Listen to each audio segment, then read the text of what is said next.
Hello friends, welcome to my cooking channel. ಇವತ್ತಿನ ರೆಸಿಪಿಯಲ್ಲಿ paneer butter masala ಹೇಗೆ ಮಾಡೋದು ಅಂತ ತೋರಿಸ್ತಾ ಇದ್ದೀನಿ. ಇಂಗ್ರೀಡಿಯೆಂಟ್ಸ್ ನೋಡೋಣ.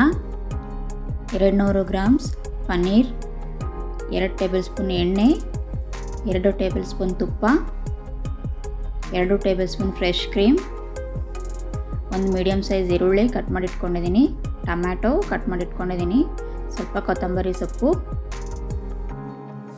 2 ಟೇಬಲ್ ಸ್ಪೂನ್ ಅಚ್ಕಾರದ ಪುಡಿ, 1 ಟೇಬಲ್ ಸ್ಪೂನ್ ಕಸೂರಿ ಮೇಥಿ, ಅರ್ಧ ಟೇಬಲ್ ಸ್ಪೂನ್ ಅರಶಿನ, ರುಚಿಗೆ ತಕ್ಕಷ್ಟು ಉಪ್ಪು, 4 ಗೋಡಂಬಿ ತಗೊಂಡಿದ್ದೀನಿ, 2 ಬೆಳ್ಳುಳ್ಳಿ, ಸ್ವಲ್ಪ ಹಸಿ ಶುಂಠಿ, 3 ಲವಂಗ, 2 ಏಲಕ್ಕಿ, 1 ಒಣಮೆಣಸಿನಕಾಯಿ.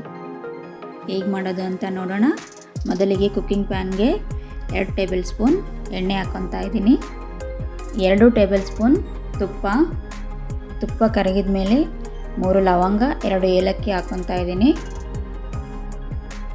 2 ಬೆಳ್ಳುಳ್ಳಿ, 1 ಟೇಬಲ್ ಸ್ಪೂನ್ ಹಸಿ ಶುಂಠಿ ಹಾಕ್ಕೊಂಡು ಎಣ್ಣೆಯಲ್ಲಿ 1 ನಿಮಿಷ ಫ್ರೈ ಮಾಡಿ. 1 ನಿಮಿಷ ಫ್ರೈ ಆಗಿದೆ. ಇದಕ್ಕೆ ಕಟ್ ಮಾಡ್ಕೊಂಡಿರೋ ಈರುಳ್ಳಿನ ಹಾಕ್ಕೊತಾ ಇದ್ದೀನಿ. ಲೋ ಫ್ಲೇಮಲ್ಲಿ ಈರುಳ್ಳಿ ಸ್ವಲ್ಪ ಬ್ರೌನ್ ಆಗೋವರೆಗೂ ಎಣ್ಣೆಯಲ್ಲಿ ಫ್ರೈ ಮಾಡಿ. ಈಗ ಫ್ರೈ ಆಗಿದೆ.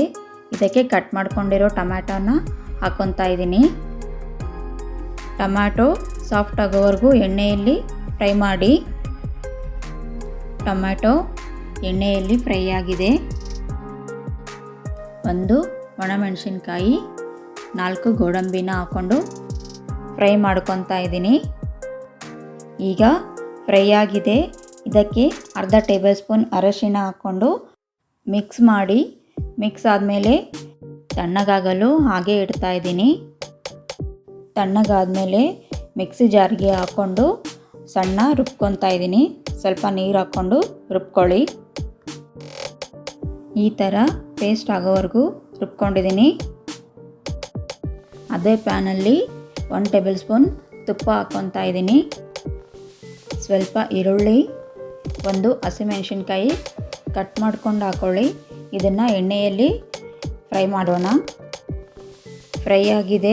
ಇದಕ್ಕೆ ರುಬ್ಕೊಂಡಿರೋ ಮಸಾಲಾನ ಹಾಕ್ಕೊತಾ ಇದ್ದೀನಿ. ಮಸಾಲಾಗೆ ಸ್ವಲ್ಪ ನೀರು ಹಾಕ್ಕೊಳ್ಳಿ.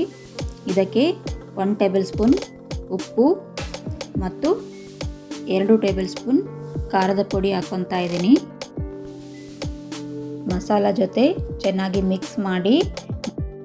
ಈ ಥರ ಗ್ರೇವಿ ಮಾಡಿಕೊಂಡ್ರೆ ಚಪಾತಿ, ಪರೋಟ, ಪೂರಿ ಜೊತೆ ತಿನ್ನೋದಕ್ಕೆ ಚೆನ್ನಾಗಿರುತ್ತೆ. ಈಗ ಮಿಕ್ಸ್ ಆಗಿದೆ. ಇದಕ್ಕೆ 200 ಗ್ರಾಮ್ಸ್ ಪನ್ನೀರ್ ಹಾಕ್ಕೊತಾ ಇದ್ದೀನಿ. ನಿಮಗೆ ಜಾಸ್ತಿ ಬೇಕು ಅಂದರೆ ಇನ್ನೂ ಸ್ವಲ್ಪ ಹಾಕ್ಕೊಳ್ಳಿ. 1 ಟೇಬಲ್ ಸ್ಪೂನ್ ಕಸೂರಿ ಮೇಥಿ ಹಾಕಿ ಮಸಾಲ ಜೊತೆ ಮಿಕ್ಸ್ ಮಾಡಿ. ಈಗ ಮಿಕ್ಸ್ ಆಗಿದೆ. ಇದಕ್ಕೆ 1 ಟೇಬಲ್ ಸ್ಪೂನ್ ಫ್ರೆಶ್ ಕ್ರೀಮ್ ಹಾಕ್ಕೊಂಡು 3 ನಿಮಿಷ ಬೇಯಿಸ್ಕೊತಾ ಇದ್ದೀನಿ. 3 ನಿಮಿಷ ಆಗಿದೆ. ನೋಡ್ತಾ ಇದ್ದೀರಲ್ಲ ಕಲರ್ ಎಷ್ಟು ಚೆನ್ನಾಗಿ ಬಂದಿದೆ ಅಂತ. ಘಮ ಕೂಡ ಚೆನ್ನಾಗಿ ಬರ್ತಿದೆ. ಈ ರೆಸಿಪಿ ನಿಮಗೆ ಇಷ್ಟ ಆಗಿದೆ ಅಂದ್ಕೊತೀನಿ. ಸ್ವಲ್ಪ ಕೊತ್ತಂಬರಿ ಸೊಪ್ಪು ಹಾಕ್ಕೊಂಡು ಮಿಕ್ಸ್ ಮಾಡಿ. ಲೈಕ್ ಮಾಡಿ, ಶೇರ್ ಮಾಡಿ, ಕಮೆಂಟ್ ಮಾಡಿ. ಬೇರೆ ರೆಸಿಪಿಗಾಗಿ ಸಬ್ಸ್ಕ್ರೈಬ್ ಮಾಡ್ಕೊಳ್ಳಿ. ವಿಡಿಯೋನ ವಾಚ್ ಮಾಡಿದ್ದಕ್ಕೆ ತುಂಬ ಧನ್ಯವಾದಗಳು.